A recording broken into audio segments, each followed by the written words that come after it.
Okay, so I want to take a real quick minute to kind of cover some of the purchases I made in my to start blacksmithing.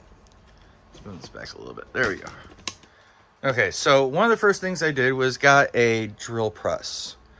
It's a Ryobi drill press. I'll be honest, people, I hear people give crap all the time about Ryobi products. I've never actually been disappointed in a Ryobi product yet. I used to work at Home Depot. They're good products. They last a while. But the Ryobi drill press, couple of things. One, it's got your laser X. It's got your light.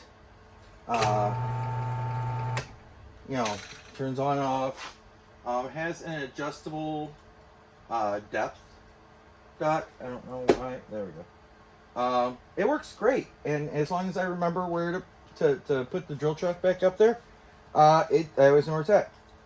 So the Ryobi drill press, absolutely awesome. I've had no issues with it whatsoever. Wonderful, works great. Had it for over a month now. Can't complain. The BAUER sander grinder in one. I need to get a wheel to reface the grinder. But I mean, it's good. It runs. It's got plenty of power. One thing that you do have to do, which I guess, like, this is a thing with all of them, is you have to, every time you switch out the sanding belt, you have to readjust the knob just to get it in line. Otherwise, you start spraying stringy stuff everywhere, and that's the belt just falling apart. But I mean, other than making sure that the belt is in alignment, it works awesome. The one other small issue, and this isn't really the functionality of the device, this 2x28, I believe, belt is a pain to find. The 2x28 belt is very difficult to find. It's not a standard size, so you kind of have to order it online from kind of a specific company or two specific companies. But other than that, it works great.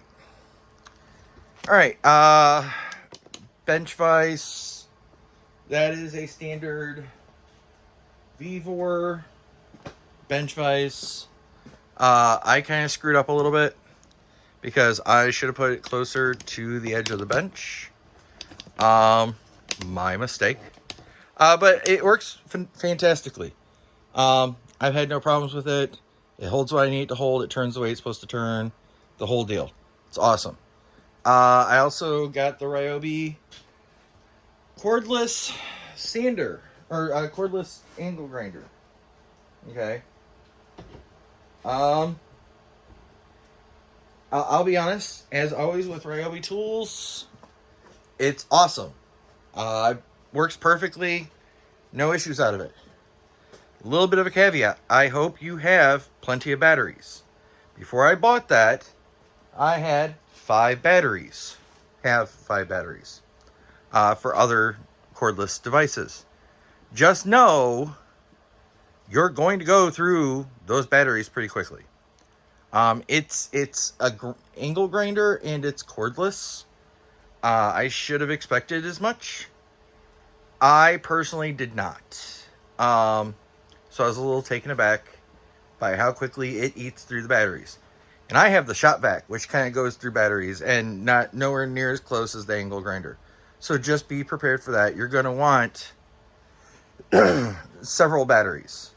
Like if you're going out on a job or something away from home and you have to have the cordless angle grinder, you're going to want to take 3-4 batteries with you. So angle grinder works great. It sucks down batteries like, you know, someone with a drinking problem. So there's that. Okay, so moving on. Let's talk about this hunk of metal right here. The VEVOR anvil. It's not a bad anvil. I mean, I'll be honest, I'm just starting out in blacksmithing. But I mean, it's not horrible. It's better than a rock. You know, that's about what I can tell you. Just from a little bit of you know, blacksmithing that I've done. It's got some marks on it, you know, some straight hammer blows. I'm still getting used to that and everything like that. So I'm not necessarily going to say it's the anvil's fault. But when I was testing it with the hammer, just kind of tapping the hammer on it to test the, you know, I wanted to hear the ring of it. It dimpled the anvil just with the hammer. So, just with the weight of the hammer. So, you know, take that with what it is, for what it is. Also, again, take the fact that I am new to blacksmithing for what it is. I'm giving you my observations, but I don't have any other reference really to go by. So there's that. But I mean, it's a good little anvil. It seems to work. You put it on a nice sturdy base, bolt it down, and it seems to work really well. This one is the 110 pound or 130. I'm not sure which. MD50, whatever that is. But I mean, it works. It works really well.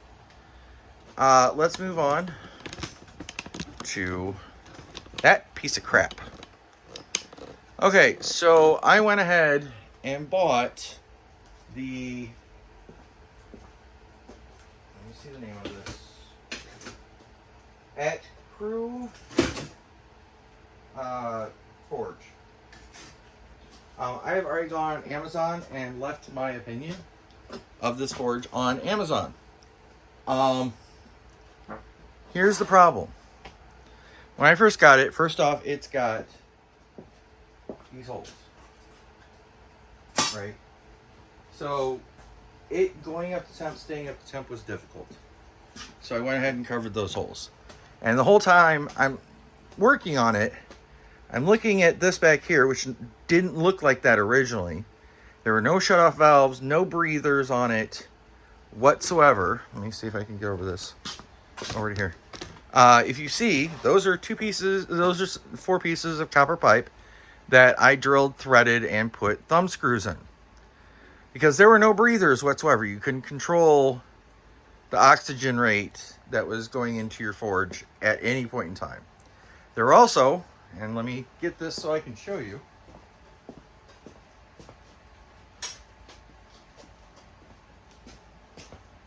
There's also these rubber hoses, okay?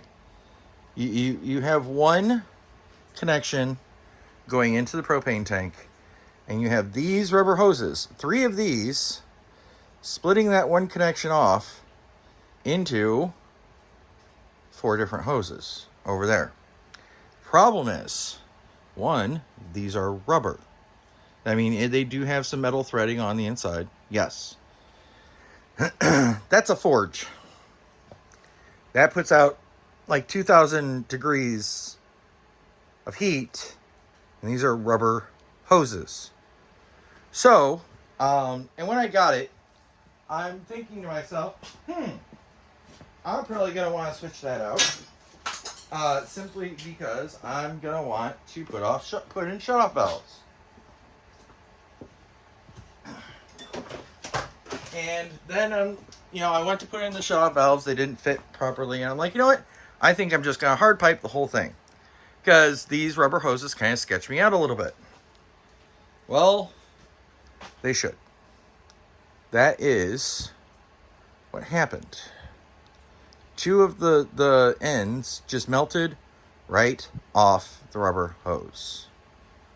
Now, luckily, Amazon, I called them up. They're like, hey, you can't return it. But you know what? We'll give you a refund. You can keep it, do whatever you want with it. I'm like, cool.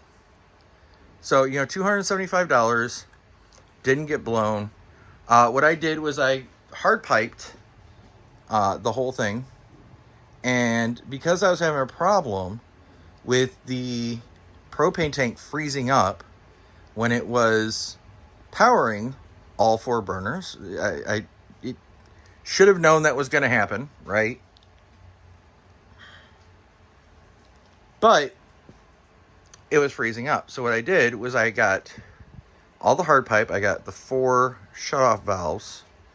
And each one of these connections is now routed to its own propane tank.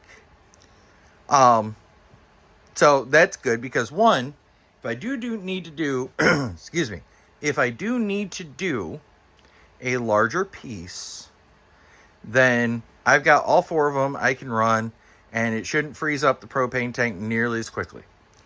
Okay, that's number 1. Number 2, if I'm doing a smaller piece, which I'm just starting out in forging, I do completely intend on doing swords and stuff like that. Am I going to start trying to do that out of the gate? No. I'm going to do tongs and punches and chisels and stuff like that out of the gate, like you should. So, you know, I can only run 1 or 2 of these burners and, you know, use far less propane than running all 4 of them at once. I think I blacksmithed for about 6 hours, and one of the propane tanks was completely empty. And I'm like, no, I don't have money to spend $25 every 6 hours of doing this. So now I can turn off everything and just use 1 or just use 2 if I'm doing something small. So that is kind of the current situation. I'm hoping that this thing, this propane, this forge, lasts. They originally said that you could use, you know, this forge without refractory cement and regifier. Let me get you down here so you can see. However, I found out the reason people use refractory cement and regifier, and said, I'm doing that. I don't want emphysema. Thank you very much. And I want my forge to last as long as possible. So I went ahead and I did the refractory cement. I did the regifier. And we'll see how well this goes. I will be honest, when I first started running this forge, I did not know the proper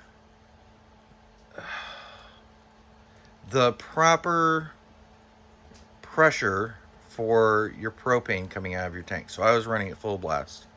Do I think that could be part of the reason why those hoses melted? I don't think so, because this melted after I actually figured that out. So it might have been a contributing factor. I'll be honest, if someone asked me if they should buy this, I would look at them and tell them, whatever you're going to buy it for, expect to spend an extra $75.